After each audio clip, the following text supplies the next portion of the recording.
নজর রাখবো। প্রতি মুহূর্তে সাক্ষী রয়েছে আমরা চাকরির প্রার্থীদের বিক্ষোভ ঘিরে। এবার সল্ট লেকে চাকরিহারাদের বিক্ষোভ কর্মসূচি, আচার্য ভবন অভিযান চাকরিহারাদের। কি বলছেন এই চাকরিহারা প্রার্থীরা, শুনে নিন। Bureau report, news 24x7 TV, মুহূর্তের খবর হাতের মুঠোয়। আচ্ছা, আগে বলি যে এই যে টোটাল ঘটনাটা হয়েছে, এই ঘটনার জন্য আমরা যারা যোগ্য শিক্ষক আছি কোনোভাবেই আমরা দায়ী নই। আচ্ছা, এটার পিছনে কে আছে, কারা আছে, সেই তথ্য যদি দেখতে যাই তাহলে আমাদের কিন্তু একটা সবচেয়ে বড় প্রশ্ন আসে যে আমরা কেন আজকে এই জায়গায় আমাদের ফেলে দেওয়া হলো। হ্যাঁ, এর দায়ভার কে নেবে, কারা নেবে এই দায়ভারটা? এই দায়ভারটাকে নিতে হবে রাষ্ট্রকে, রাষ্ট্র ব্যবস্থাকে, সুশীল সমাজকে, নাগরিকদের, সকলকেই নিতে হবে।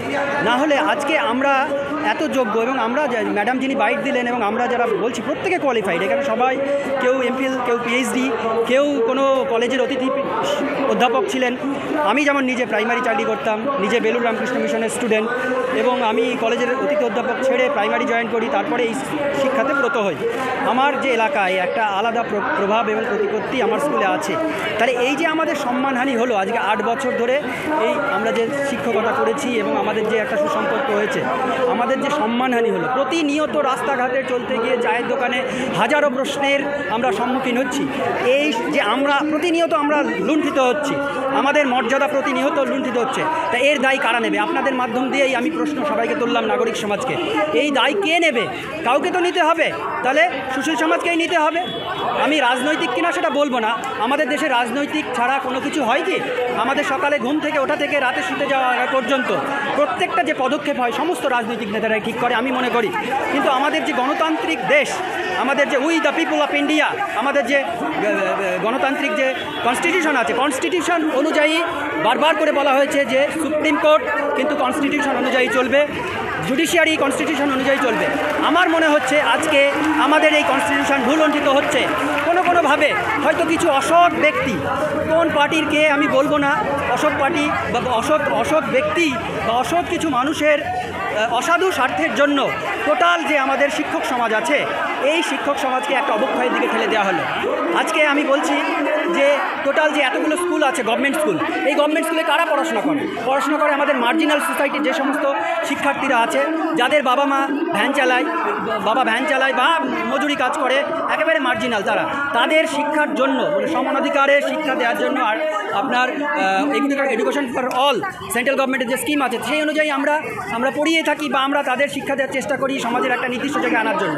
তাহলে আজকে যদি মানুষের অনীহা এই গভর্নমেন্ট স্কুলের প্রতি হয়ে যায়, তাহলে সবাই প্রাইভেটের দিকে ঝুঁকবে।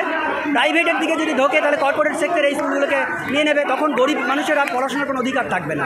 এটা সার্বিক একটা চক্রান্ত, একটা সার্বিক চক্রান্ত, টোটাল যে সার্বিক চক্রান্ত, এই চক্রান্তের বিরুদ্ধে আমাদের সুশীল সমাজকে, আজকে আমার কথা নয়, আমি এই শিক্ষক, আমাকে বলছে চাকরিহারা, আমি আজও মনে করছি না যে আমি চাকরিহারা, কারণ আমি দোষই করিনি। কেন আমাকে এই জায়গায় দাঁড়াতে হবে? ওয়াই আমার এই প্ল্যাটফর্মে আমাকে দাঁড়াতে হবে?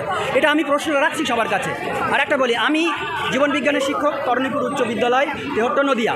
আচ্ছা, বর্তমানে আমার এই যে গত বছরের চাকরির অভিজ্ঞতাতে আমি মাধ্যমিকের হেড এক্সামিনারের সঙ্গে স্কুটিনার 1250 খাতা আমি স্কুটিনার করেছি, এবং সেই সঙ্গে মাধ্যমিকের অন্য মাস্টারমশাই যারা আছে তাদের যে খাতা দেখতে গিয়ে সমস্যাগুলো সেগুলো সমাধান করি।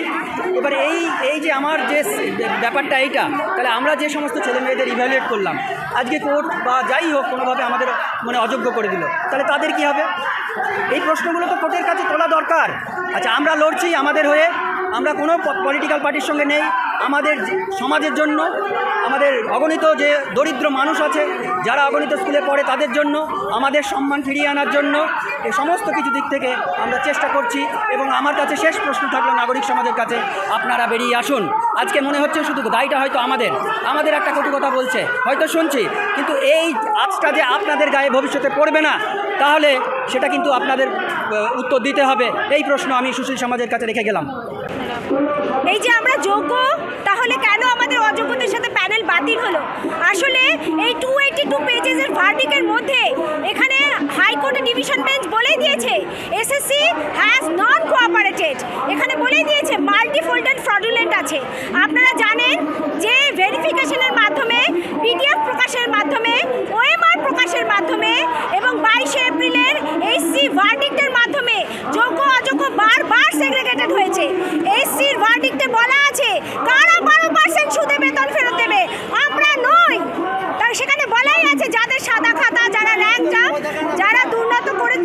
করেছে তাদেরকেই বেতন ফেরত দিতে হবে। তাই এই সেগ্রিগেশনকে হলফনামার মারফতে এসএসসিকে হাইকোর্টে জমা দেওয়ার কথা ছিল, সেটা ডিভিশন বেঞ্চ মনে করেছেন এসএসসি হ্যাজ নন কোঅপারেটেড। অথচ 29 এপ্রিল সুপ্রিম কোর্টের জজ যখন বলেন 10% অযোগ্যের জন্য 100% প্যানেল বাতিল, এটা কিরকম বিচার, তখন কিন্তু এসএসসির উকিল মেনে নিয়েছে তাদের কাছে সেকেন্ডারি ডাটা থেকে তারা যোগ্য অযোগ্যকে সেগ্রিগেট করতে পারবে। এই কথার পরিপ্রেক্ষিতেই আজকে আমরা এসএসসি অফিসের সামনে জমায়েত হয়েছি। কমিশনের কাছে আমাদের প্রতিনিধি টিম গেছে এটাই জানতে, এটাই দাবি অবিলম্ব যোগ্যদের তালিকা প্রকাশ করে সুপ্রিম কোর্টে মানডে আমাদের হিয়ারিং আছে আপনারা জানেন। তাই সেখানে যেন হলফনামা রূপে যোগ্যদের প্যানেলটা জানিয়ে দেওয়া হয়। অ্যাকচুয়ালি সেগ্রিগেশন তারা করছে, কিন্তু হলফনামা রূপে কোর্টে যাতে দেয় তবেই আমাদের মুক্তি।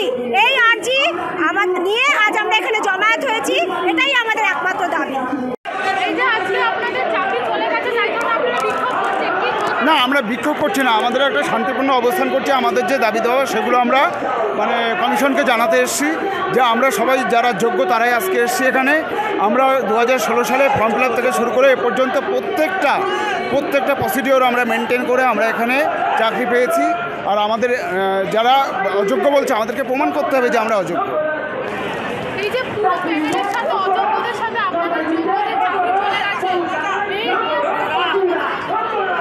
আমরা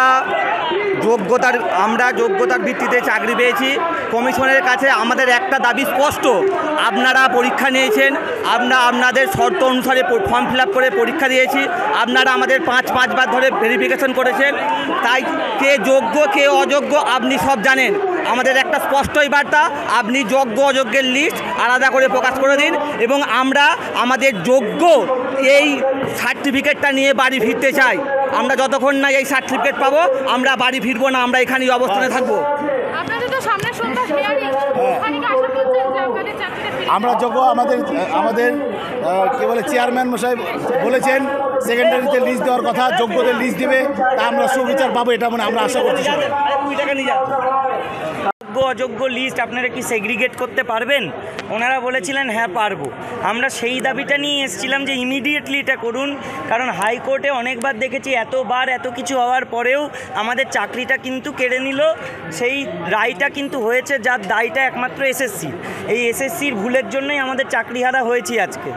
তো সেই দাবির কথা অনেকবার বলার পরে যেটা চেয়ারম্যান স্যার বললেন যে তিনি কি করতে চলেছেন বা করবেন এবং সেই আলোচনা হলো। তাকে আমরা বলেছি, একটাই রিকোয়েস্ট করেছি, আপনি কি চাইছেন আলোচনা করলেন আমাদের সাথে, সেটা আপনি প্রেস মিট করে ইমিডিয়েটলি জানান। বাইরে এতজন বসে আছে, সবাইকে কন্ট্রোল করা আমাদের সম্ভব নয়। আপনি নিজে বাইট দিন প্রেস, যে আপনি কি চাইছেন এবং কি বক্তব্য আপনি মেনে নিলেন কি নিলেন না, সেটা সবার সামনে প্রেস মিট করে তুলে ধরুন। তারপরে ভাববে যে কি করবে না করবে। এইটুকুই কথা। আপনারা কি আলোচনায় খুশি? আমরা আলোচনা পার্সিয়ালি স্যাটিসফাইড, ফুললি নয়। যেহেতু আমরা যে আমাদের যোগ্য ক্যান্ডিডেটদের আমরা একটা লিস্ট অযোগ্যদের লিস্ট কিন্তু ওয়েবসাইটে পাবলিশ হয়ে গেছে। যোগ্যদের আমরা একটা লিস্ট চেয়েছিলাম, সেটা উনি বলেছেন চিন্তাভাবনা, কিন্তু ওটা এখনও উনি শিওরিটি দিতে পারছেন না, আমাদের অ্যাসিওর করতে পারেননি। ঠিক আছে, সেটা এখন এখানে আমরা প্রত্যেকে চাকরি হারিয়েছি, সবাই একই জায়গায় দাঁড়িয়ে আছি। এবার যার যার ব্যক্তিগত ব্যাপার, এখানে আমরা যৌথভাবে কিছু এইভাবে আসিনি। কিন্তু আমি আমার চাকরি হারিয়েছি, আমি এখানে এসেছি, বুঝতে পেরেছেন? দেখুন, এই আন্দোলনের ব্যাপারটা নিয়ে বলি, আন্দোলনটা একবারে হয় না, আন্দোলনটা আমাদের করতে হচ্ছে এবং এই আন্দোলনটার দায়িত্ব কিন্তু কারোর লিডারশিপে হচ্ছে না, এটুকু মাথায় রাখবেন। প্রতিনিধিত্ব কিছুজন করছে শুধুমাত্র অর্গানাইজ করার জন্য, কিন্তু প্রত্যেকের চাকরি হারিয়েছে, অতএব প্রত্যেকে নিজে এই মন থেকে এই আন্দোলনে এসেছে। তো কে আন্দোলন করবে, কতদূর করবে, চেয়ারম্যান স্যার আগে স্টেটমেন্ট দিক, তিনি মিডিয়া বাইট দিক, তারপরে দেখা যাবে যে আমাদের কি স্ট্যান্ড হয় বা পরবর্তী পদক্ষেপ কী হয়। তিনি যতক্ষণ না ক্লিয়ার করছেন মিডিয়া স্টেটমেন্টে, ততক্ষণ আমরা বুঝতে পারবো না। কারণ এরকম শুধু শিরোনামে ব্রেকিং নিউজ আমরা চাই না, ওনার মুখ থেকে জানতে চাই। চিন্ময় মণ্ডল।